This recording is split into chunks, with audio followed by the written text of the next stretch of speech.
firm when it comes to humidity. We're talking a lot of moisture in the air compared to our 34% humidity we had on Monday afternoon.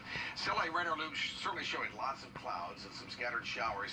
And this actually should be a stationary front, and that is poised over us and will be so over the next couple days, which we're going to be talking about. But plans for tonight just may have to dodge a light shower, but I think for the most part will remain dry with temperatures into the 70s. Again, very muggy conditions. So summer's taking a vacation with temperatures in the 80s with our chances of some showers. We'll talk about a better chance of storms on Friday and find out when summer returns, all coming up. All right, Tim, thanks so much. Coverage you can count on begins now with the latest on the pandemic. As the Delta variant continues to fuel waves of infections across the country, New York City, once the epicenter of the pandemic, now has sweeping measures to stop the spread.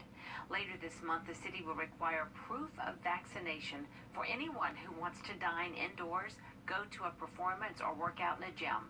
The program comes as the Delta variant is straining hospital systems across the country. Florida broke its record for hospitalizations today with more than 15,000 people.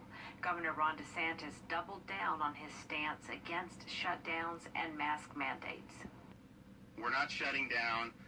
We're going to have schools open. These interventions have failed time and time again throughout this pandemic. Right now, all 50 states are reporting a rise in new infections, or a rise in vaccinations, I should say. The national rate of Americans getting their first dose up more than 73%.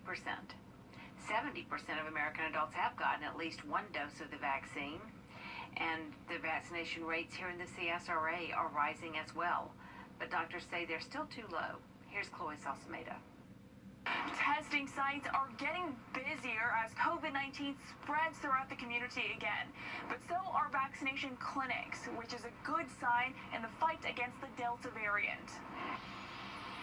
Dozens of cars are lining up at AU's testing site again.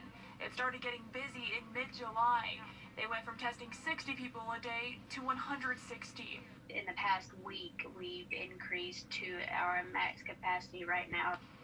While more people sign up for testing, they're also signing up for vaccinations. Vaccination rates have increased by 2% in Richmond and Columbia counties in the last month.